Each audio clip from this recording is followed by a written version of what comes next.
I went gray early, and I remember being asked if I wanted the senior discount really early, and I took it. That's good. Welcome, everyone. I have my mom here today, Julie Fortenberry. Do you want to introduce yourself and what you do? Yeah, I'm a mother of two. I'm a children's book author and illustrator, and I have a new book coming out in 2025. What's it called? Right now, the working title is The Astronaut Sisters. Today we're talking about our experience of our bodies, well, my mom's experience of her body as she has aged, and what, if anything, has changed for her throughout the decades of her life. Can I say how old you are? Yes. She's 65 now. 66. She's 66 now.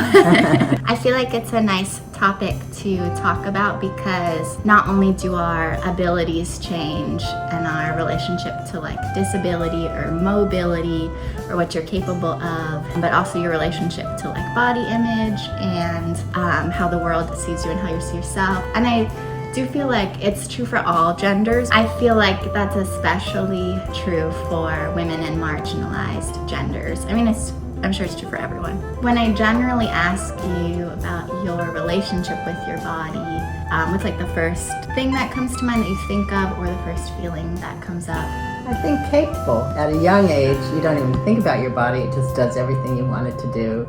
And I took dance, and I learned how to do a jackknife off the diving board, and I did backflips on the, I was on the uneven bars, and this is when you're like how old? 8. And then as you age and you go into your teens, and I was thinking, I'm in California, I don't tan well, so that became sort of a big deal. But generally as a kid, I just felt like my body wasn't an issue, so I never thought of it. And I liked being barefoot. I had pretty good self-image, Mm-hmm. One thing that I was always known for in school is blushing. In fact, one time the entire classroom turned to me because the teacher was talking about my blushing. And they all turned to me, and because I was expected to blush, I didn't blush at all.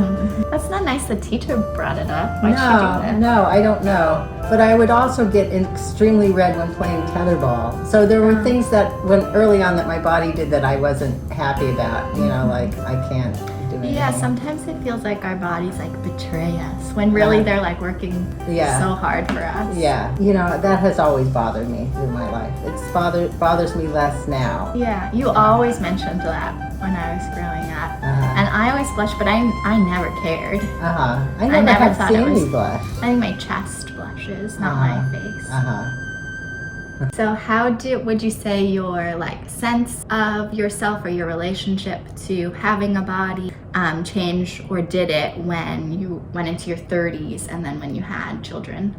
I had easy pregnancy, and so I considered it not a problem. It was just a miraculous thing, to be able to give birth to another human being. That's a really tremendous sense, to enter a room as one person and come out as two. And then, you're exhausted, but it's still such a mind-blowing positive thing in so many ways. That's also, that's just miraculous to be able to do that. Yeah, did it make you feel like really capable, like your body was smarter than you think. The fact that it knows how to create an ear. Yeah, right. And you didn't have to tell it. Yeah. Did that impact how you experienced, this might sound weird, but like how you experienced other women's bodies or your mom? I guess it did. Yeah, you realize right where the population comes from is a pretty amazing thing, Right.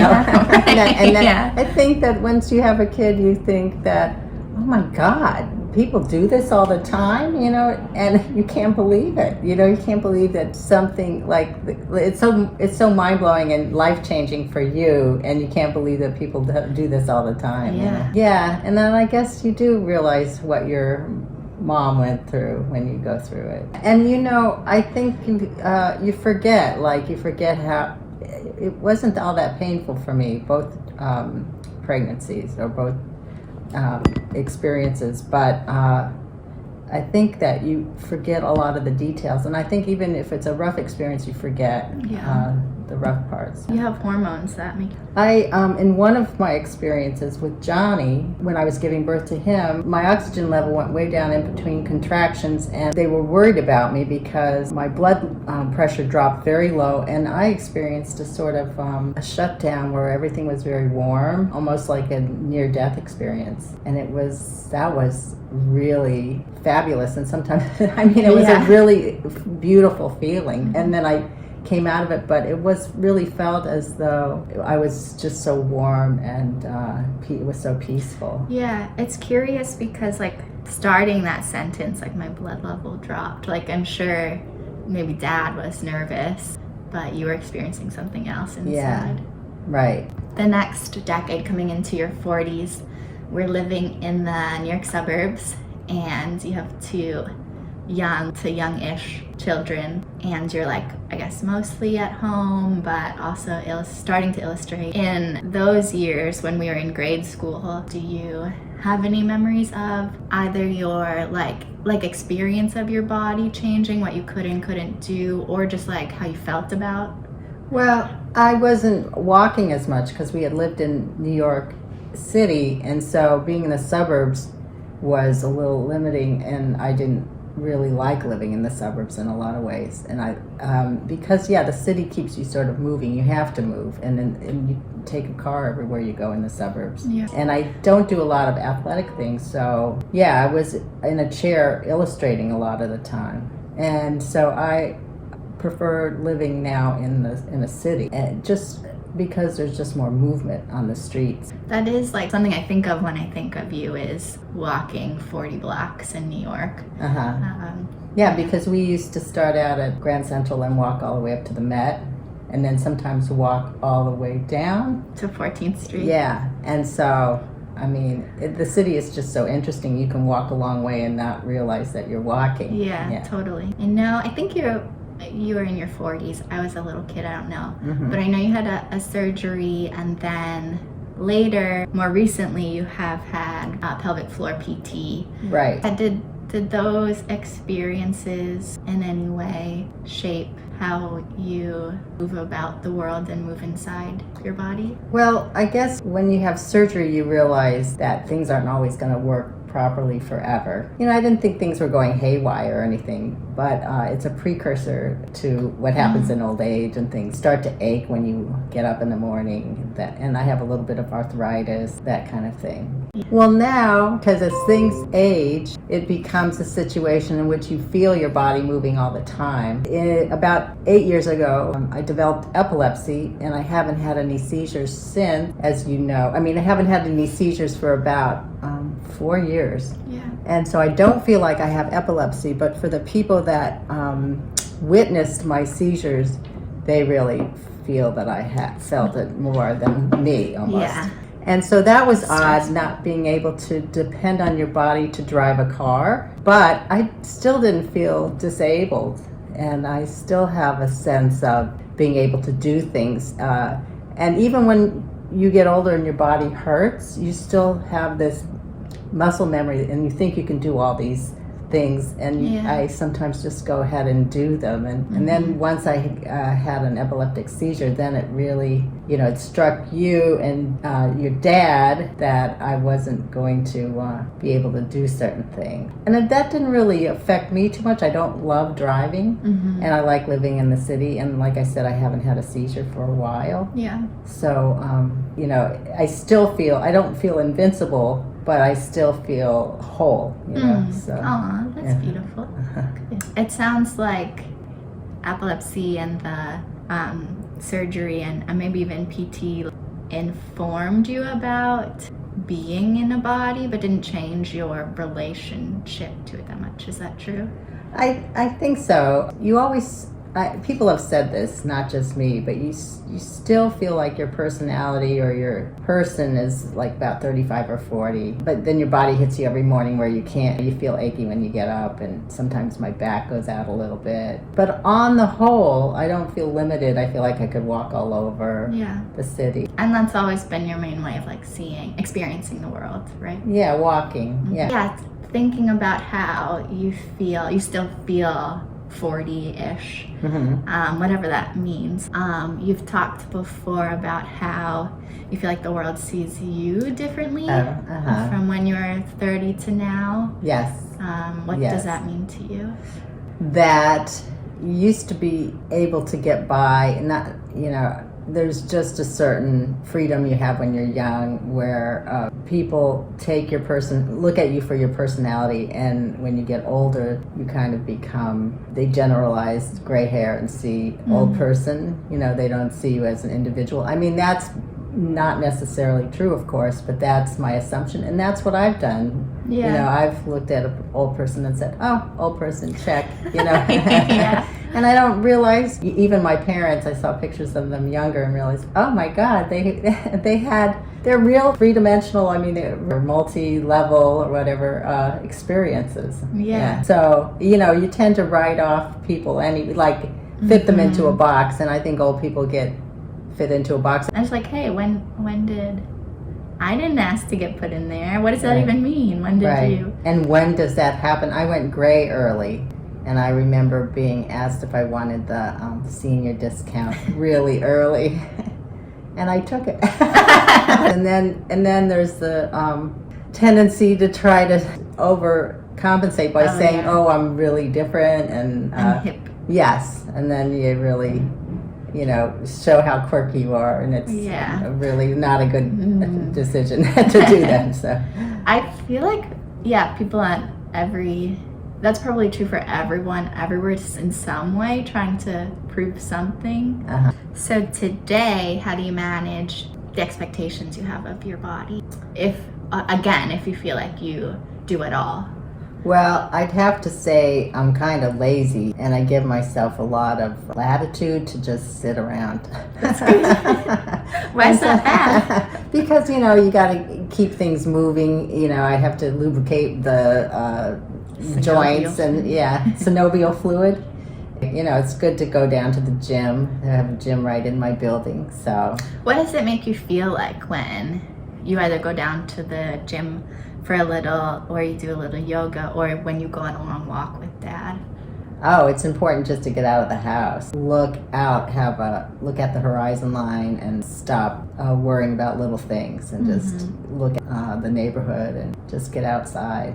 How would you describe your relationship to your body in terms of ability or like mobility, pain, or body image now? I think I have a pretty good body image. I have a better one probably than when I was in my teens, because LA was so body conscious. I don't like certain parts of my body, and I have very old looking hands.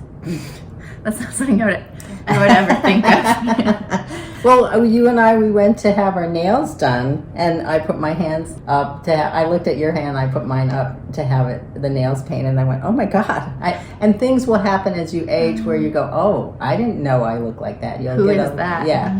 And it happens sort of overnight. And then, of course, people around you are aging and they need help. You notice people around you getting older and you think, oh, maybe that's me too.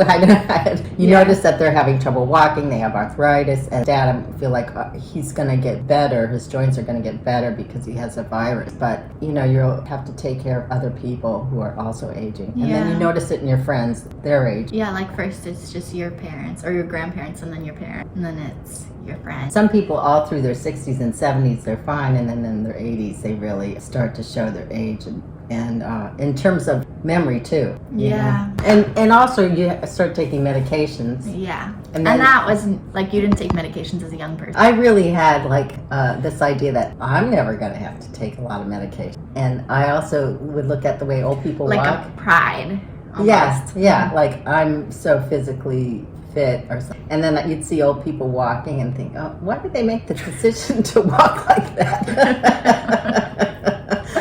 like they're choosing so hard. Yeah. I feel like that's probably a really common thing with all kinds of ability, and even ability physically, ability mentally, emotionally, that people, just because you think it's a choice for someone else. Right, yeah. There's a myopic, everybody's myopic. But I have had this lingering cough and Dad thinks it's from my medication, and I think it's from having maybe COVID months and months ago. So I've had this lingering cough. It comes and it sort of goes. But that, in that sense, I don't feel like I have control. Like I'll start coughing in the middle of a performance or something and think, oh my God, what am I going to do? I can't get out of this audience. What about something like you're like seeing or hearing? Like you didn't always wear glasses, right? Yeah. I prided myself on having good eyes too, as if I had anything to do with it. As if you made yourself that way. Right. And then the writing on jars started getting tinier and tinier, and then I got glasses and I went, oh, okay. So that's something that goes, and that's I've heard that hearing and sight are very important to keeping your mind alive and your memory alive, because if you start withdrawing just because you have to, you just lose the ability to do a lot of different things. Yeah, especially things that are important to you, like art and your illustration. Right. Is there anything surprising you would say about coming into your 60s? Like, do you feel a lot younger and more capable than you thought of as 60-year-olds when you were young, or anything like that? Well, I feel younger than 60. I feel, you think we're the same. Right. I will oftentimes in a conversation associate with the younger person who's doing the talking as opposed to the older, which is weird. No, I wonder how common that is. Yeah, I will just put myself in like a group of 30-year-olds and then have to realize, I'm not in that group. Yeah. Well, that also speaks to like how we marginalize folks over 45. Especially like cis men get to be younger longer, but everyone else after 45, like we've been told to think of them as like not part of the conversation. It strikes me a lot how men get to not worry about their looks as much. I mean, I know some men do. There's just such a big market for beauty creams and skin care. And that's like what's pushed to you, even starting at like my age.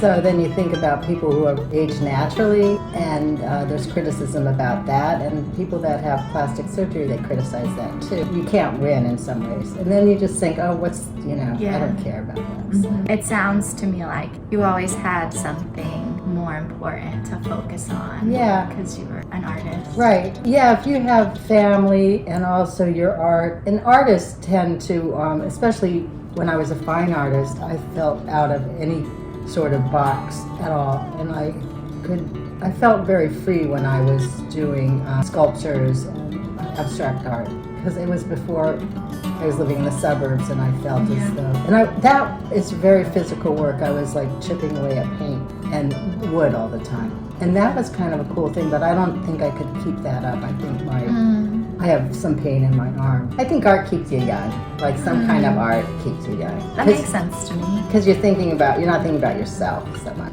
Yeah, and you're using like so many parts of your brain. What do you love about your body today and the age you are today and your life today? Well, what I'm happy about my life is I'm still living with a man I married over 36 years ago now. I love that my body's still working, and I love living in the city. I love having grown kids that are so fantastic and interesting. And I like what I do for a living. I like that I'm still illustrating and I'm still writing, and I like that I'm able to keep doing what I love to do. Yeah, it's something that isn't limited by your body's ability or anything. Right. It's not like I've chosen dance. I mean, but dancers dance their whole lives, and a lot of dancers are healthy for a long time. Yeah. So, Mama, where can the people find info about you? Yeah, www.juliefortenberry.com. I'll put that in the video description, and then I'll also put your Instagram, because you put nice illustrations on there too. Oh, thank you. Thank you so much for watching. We so appreciate it, and we hope that you're feeling really, really good in your body. Your body is perfect exactly as it is. And if you like this video, please subscribe to Annie Movement and give her a thumbs up. Give me a thumbs up. Mwah!